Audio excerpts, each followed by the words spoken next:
ಬಿಡೋ ನನ್ನ ಹತ್ರ ಯಾವ ಉದ್ಯಮಿಗಳು ಬರಲ್ಲ. ನನ್ನ ಹತ್ರ ಬರೋರು ಯಾರಪ್ಪ ಅಂದ್ರೆ ಪಾಪ ಮನೇಲಿ ಕಷ್ಟ ಸುಖ ಇರ್ತದಲ್ಲ ಅದ್ ಹೇಳಕ್ ಬರೋರು.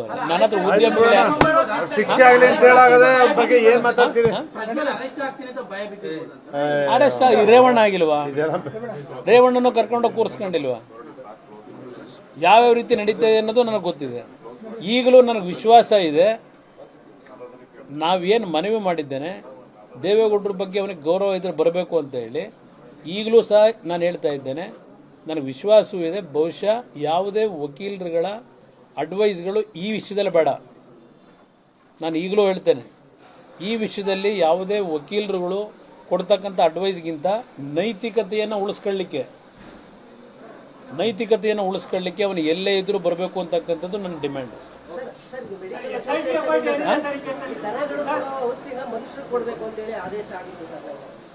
ಕರ್ನಾಟಕ ಔಷಧಿ ಪ್ರಾಧಿಕಾರ ಏನು ಗೊತ್ತಿಲ್ವಲ್ಲ, ನನಗೆ ಗೊತ್ತಿಲ್ಲ, ಗೊತ್ತಾಯ್ತು, ನನಗೆ ಐಡಿಯಾ ಇಲ್ಲ.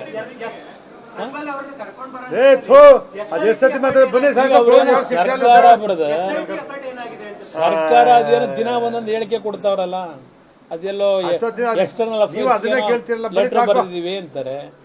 ಅಲ್ಲೇನೋ ಇನ್ನೊಂದ್ ಕಡೆ ಅಲ್ಲೇ ಹೋಗಿ ಅವರೇ ಸಿಕ್ಬಿಟ್ಟವ್ರೆ ಅಂತಲೂ ಹೇಳ್ತಾರಪ್ಪ. ನನಗೆ ಸರ್ಕಾರ ಮುಖ್ಯಮಂತ್ರಿಗಳು ಬಂದಾಗ ಕೇಳಿ